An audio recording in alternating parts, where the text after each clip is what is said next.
Back in 2020, when the pandemic was still causing chaos everywhere, I started driving for Uber to get by. I'd lost my retail job, and I needed fast income. Driving late at night meant more rides, but it also meant meeting all kinds of people.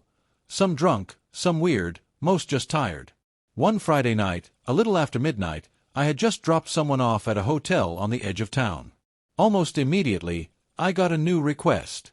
The pickup was about 6 minutes away, outside a bowling alley in a quiet strip mall.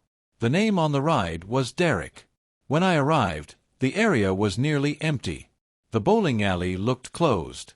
There was just one man standing under a dim light, tall, wearing a gray hoodie, hands in his pockets, staring down at his shoes.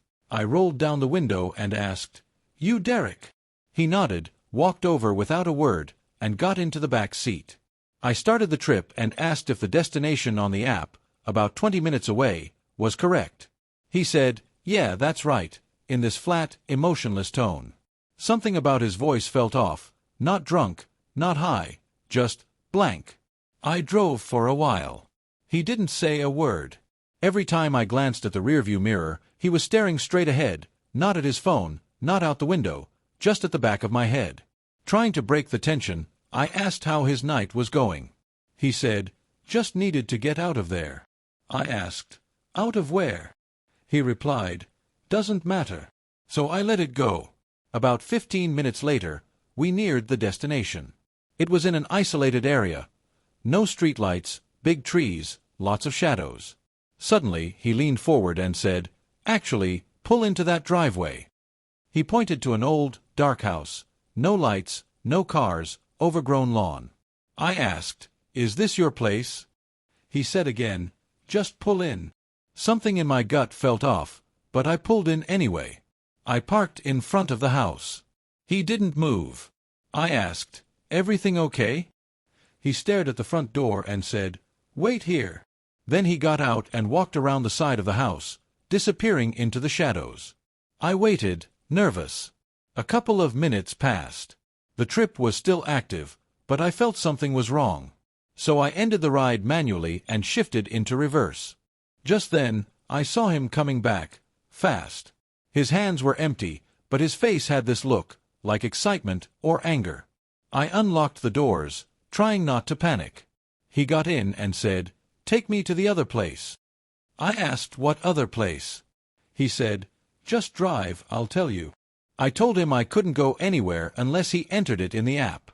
He just stared at me in the mirror. After a pause, he muttered, "Take me back to where you picked me up." I didn't argue. I just started driving. The air in the car felt heavy, like it was pressing down on me. He didn't say anything on the way back. Just stared, watching me. I tried again to break the silence. "Rough night." He said, "You could say that." I asked if everything was all right. He replied, "Not yet." I didn't ask anything else. When we got back to the bowling alley, I parked under the same light. Before I could say a word, he leaned forward and asked, "You ever wonder how you're going to die?" I froze. I laughed nervously, said, "Not really something I think about." He didn't laugh. He leaned back in his seat and whispered, "I think about it all the time." Then he opened the door, paused, half in and half out of the car, and said, "You picked the wrong guy up tonight."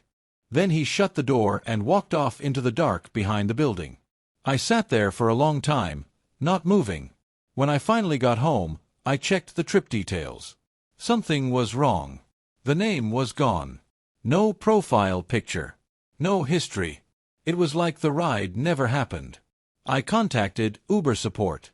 They said sometimes this happens if the app crashes or if the rider cancels midway. But I know what I saw. I know what I heard. I know what he said. "You picked the wrong guy up tonight."